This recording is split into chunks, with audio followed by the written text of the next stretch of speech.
Bonjour tout le monde, mardi 22 octobre 2019, point bourse du jour. Les marchés continuent de faire du surplace, et ça depuis une semaine environ, on tourne autour des 5660. Ils sont dans l'attente d'avancées mesurables, tangibles, ils ont payé l'espoir, assez chèrement même. Et donc maintenant, eh bien, on attend du concret, ce qui fait que stratégiquement, eh bien, la tendance de fond reste haussière, hein, le billet reste haussier, on cherche à acheter sur des replis. Hier, on proposait un achat sur 5615,20 sur le CAC, qui a bien fonctionné puisque ça a été le plus bas du jour. Donc ce matin, on recommence un petit peu pareil. Là déjà, on est sur un petit niveau de rebond possible, 31,5. Dans l'idée, par exemple, de jouer 48, 53. Donc plutôt privilégier des écarts rapides au vu du manque de dynamisme, au vu du manque de visibilité. Faut pas hésiter à assurer, à accumuler, à capter des morceaux de mouvement. Donc, petit niveau d'achat maintenant sur 30, sinon plutôt sur 15-20. Niveau sur lequel on peut acheter des calls aussi, vous voyez, pour sans se prendre trop la tête pour jouer un rebond ou pour monter des poutres synthétiques en décalé. C'est quelque chose qui est tout à fait possible de faire. Donc, il y a de quoi rester méfiant. Nous, on continue de s'appuyer surtout sur les options. Moi, je travaille toujours en poudre synthétique dans cette phase-là, considérant que, toujours pareil, hein, le relais à la hausse devrait être laborieux, ce qui est parfaitement validé par les faits. Et donc, le stop, entre guillemets, de ma position vendeuse sur le futur, ce sont mes calls. Donc, les 5007, par exemple, qu'on avait acheté précédemment.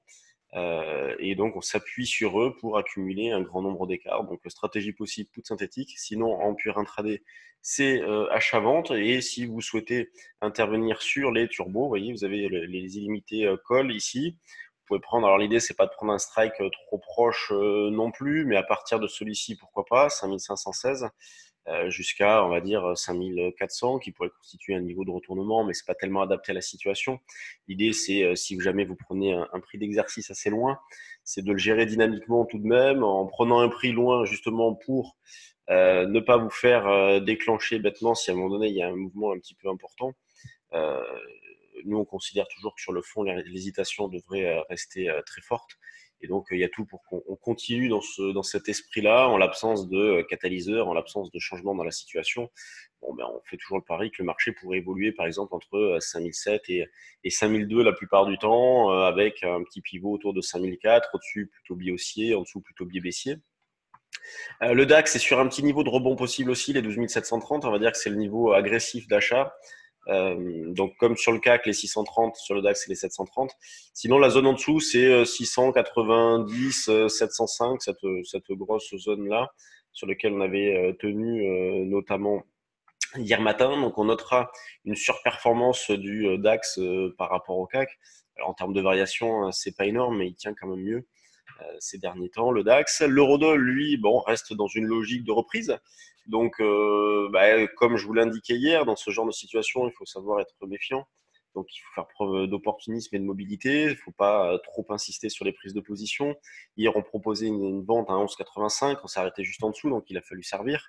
L'idée reste le même, hein, 80-85 zone de vente. Du fait de la reprise, eh bien, on s'est rapproché du niveau de retournement qui reste un 12,50. Donc, tant qu'on est sous un 12,50, on va dire qu'on reste plutôt du mauvais côté, donc avec un biais baissier. Et puis, si jamais on le franchissait, eh bien, on aurait un biais qui passerait haussier, donc avec comme objectif, par exemple, la zone des 1,1450 comme premier objectif assez rapide.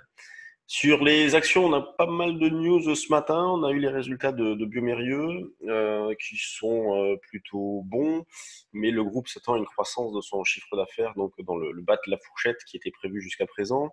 On a le tribunal de commerce qui a ouvert une procédure de sauvegarde à l'égard d'EuropaCorp Film USA. Clépierre qui a sorti ses chiffres aussi, qui a confirmé ses prévisions, des petites news autour de Nicox, Thales, Imeris, profit warning d'émission du DG, c'est un peu le bazar, on verra l'impact sur le titre tout à l'heure. Donc sur les actions du CAC, on voit que c'est très régulier. ST Micro, plus forte hausse, Thales, plus forte baisse, donc Thales suite aux chiffres.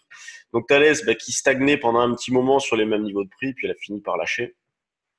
En ce qui concerne les grosses pondérations que vous avez en surbrillance ici, donc on a Sanofi à moins 1,5, on a LVMH à moins 0,27, on a BNP à moins 0,20, on a Airbus. Airbus qui est pas trop mal d'ailleurs, avec un franchissement de la moyenne mobile longue, le croisement des deux moyennes mobiles. Donc, c'est plutôt pas mal. Total, bon, elles sont l'une dans l'autre, les moyennes mobiles. Donc, on voit quand même des divergences entre les actions, avec par exemple des bancaires qui sont plutôt pas mal ces derniers temps. Vous voyez, par exemple, la BNP est sur des plus hauts récents, alors que pendant ce temps-là, d'autres font un petit peu la tête, à l'image de Thales qu'on a vu tout à l'heure. L'automobile, voyons voir Peugeot.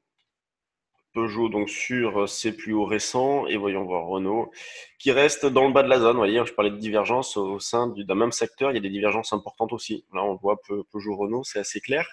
Quand on regarde les screeners, donc est-ce qu'il y a de l'actu, est-ce qu'il y a de l'intérêt ce matin? Alors, hier, c'est ce que je disais sur BFM, il y avait des volumes assez importants. D'ailleurs, on a fait combien hier sur le CAC? J'ai pas regardé hier soir. Voyons voir. Donc hier soir en close, ouais, ça s'est bien calmé, mais ouais, on finit à même pas 3 milliards.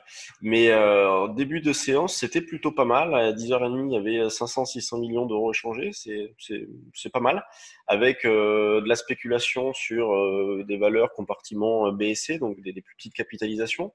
Là, ce matin, on a EOS qui bouge, Actia, Bivax, Claranova. Alors Claranova, à chaque fois on y croit, il n'y va pas. Alors est-ce que cette fois-ci c'est la bonne?